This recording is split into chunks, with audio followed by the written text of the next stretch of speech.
आप सभी का हमारे YouTube चैनल जानवी ऑफिशियल में स्वागत है। दोस्तों, आज की हमारी कहानी सावन सोमवार की पवित्र और पौराणिक कथाओं में से एक है। तो चलिए वीडियो स्टार्ट करते हैं। श्रावण सोमवार की कथा के अनुसार अमरपुर नगर में एक धनी व्यापारी रहता था। दूर दूर तक उसका व्यापार फैला हुआ था। नगर में उस व्यापारी का सभी लोग मान सम्मान करते थे। इतना सब कुछ होने पर भी वह व्यापारी अंतर्मन से बहुत दुखी था, क्योंकि उस व्यापारी का कोई पुत्र नहीं था। दिन रात उसे एक ही चिंता सताती रहती थी। उसकी मृत्यु के बाद उसके इतने बड़े व्यापार और धन संपत्ति को कौन संभालेगा। पुत्र पाने की इच्छा से वह व्यापारी प्रति सोमवार भगवान शिव की व्रत पूजा किया करता था। सायंकाल को व्यापारी शिव मंदिर में जाकर भगवान शिव के सामने घी का दीपक जलाया करता था। उस व्यापारी की भक्ति देखकर एक दिन पार्वती जी ने भगवान शिव से कहा, हे प्राणनाथ, यह व्यापारी आपका सच्चा भक्त है। कितने दिनों से यह सोमवार का व्रत और पूजा नियमित कर रहा है। भगवान आप इस व्यापारी की मनोकामना अवश्य पूर्ण करें।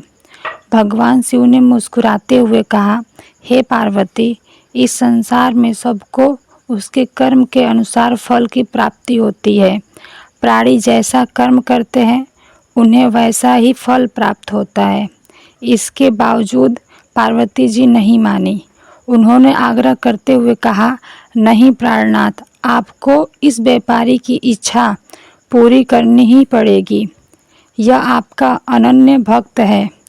प्रति सोमवार आपका विधिवत व्रत रखता है और पूजा अर्चना के बाद आपको भोग लगाकर एक समय भोजन ग्रहण करता है। आपको इसे पुत्र प्राप्ति का वरदान देना ही होगा।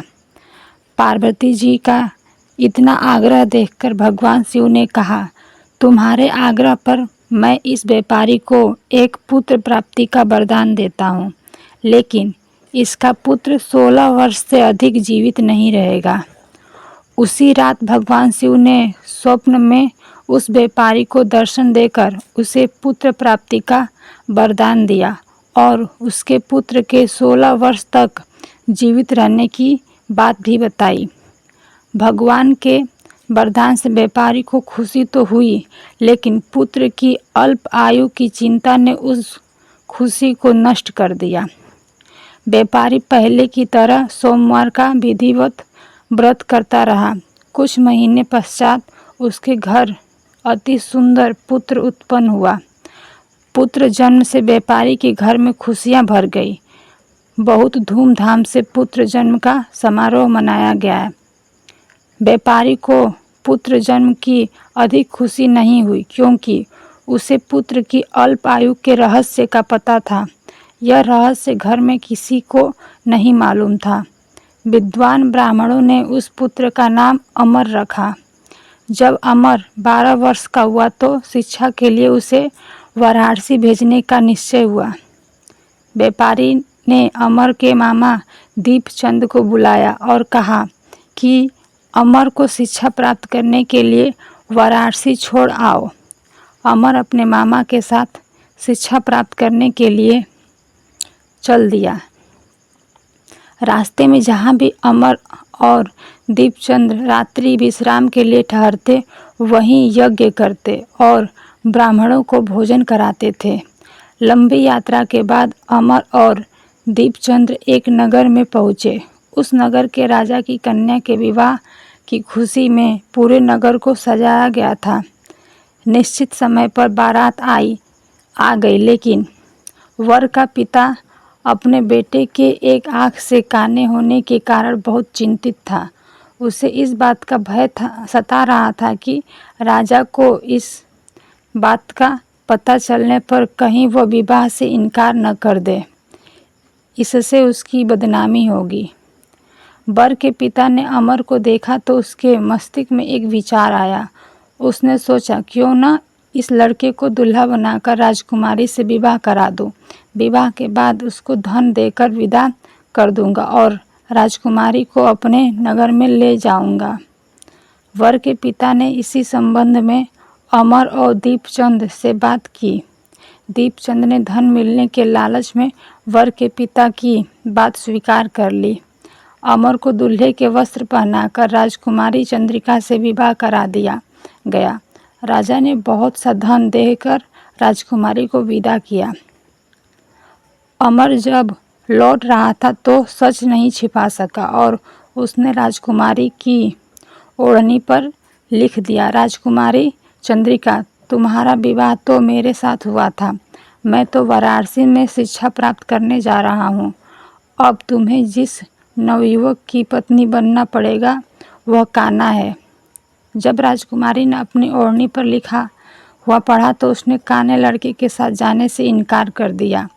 राजा ने सब बातें जानकर राजकुमारी को महल में रख लिया। उधर अमर अपने मामा दीपचंद के साथ वाराणसी पहुंच गया। अमर ने गुरुकुल में पढ़ना शुरू कर दिया। जब अमर की आयु 16 वर्ष पूरी हुई तो उसने एक यज्ञ किया। यज्ञ की समाप्ति पर ब्राह्मणों को भोजन कराया और खूब अन्न वस्त्र दान किए। रात को अमर अपने शयन कक्ष में सो गया। शिव के वरदान के अनुसार शयन अवस्था में ही अमर के प्राण पखेरु उड़ गए। सूर्योदय पर मामा अमर को मृत देखकर रोने पीटने लगा। आसपास के लोग भी एकत्र होकर दुख प्रकट करने लगे। मामा के रोने विलाप करने के स्वर समीप से गुजरते हुए भगवान शिव और माता पार्वती ने भी सुने। पार्वती जी ने भगवान से कहा, प्राणनाथ, मुझसे इसके रोने के स्वर सहन नहीं हो रहे हैं। आप इस व्यक्ति के कष्ट अवश्य दूर करें। भगवान शिव ने पार्वती जी के साथ अदृश्य रूप में समीप जाकर अमर को देखा तो पार्वती जी से बोले, पार्वती, यह तो उसी व्यापारी का पुत्र है। मैंने इसे 16 वर्ष की आयु का वरदान दिया था। इसकी आयु तो पूरी हो गई है। पार्वती जी ने फिर भगवान शिव से निवेदन किया, हे प्राणनाथ, आप इस लड़के को जीवित करें, नहीं तो इसके माता पिता पुत्र की मृत्यु के कारण रो रो कर अपने प्राणों का त्याग कर देंगे। इस लड़के का पिता तो आपका परम भक्त है। वर्षों से सोमवार का व्रत करते हुए आपको भोग लगा रहा है। पार्वती जी के आग्रह करने पर भगवान शिव ने उस लड़के को जीवित होने का वरदान दिया और कुछ ही पल में वह जीवित होकर उठ बैठा। शिक्षा समाप्त करके अमर मामा के साथ अपने नगर की ओर चल दिया। दोनों चलते हुए उसी नगर में पहुँचे जहाँ अमर का विवाह हुआ था। उस नगर में भी अमर ने यज्ञ का आयोजन किया। समीप से गुजरते हुए नगर के राजा ने यज्ञ का आयोजन देखा। राजा ने अमर को तुरंत पहचान लिया। यज्ञ समाप्त होने पर राजा अमर और उसके मामा को महल में ले गया और कुछ दिन उन्हें महल में रखकर बहुत सा धन वस्त्र देकर राजकुमारी के साथ विदा किया। रास्ते में सुरक्षा के लिए राजा ने बहुत से सैनिकों को भी साथ भेजा। दीपचंद्र ने नगर में पहुंचते ही एक दूत को घर भेजकर अपने आगमन की सूचना भेजी।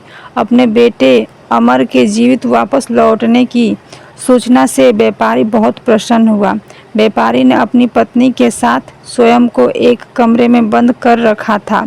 भूखे प्यासे रहकर व्यापारी और उसकी पत्नी बेटे की प्रतीक्षा कर रहे थे।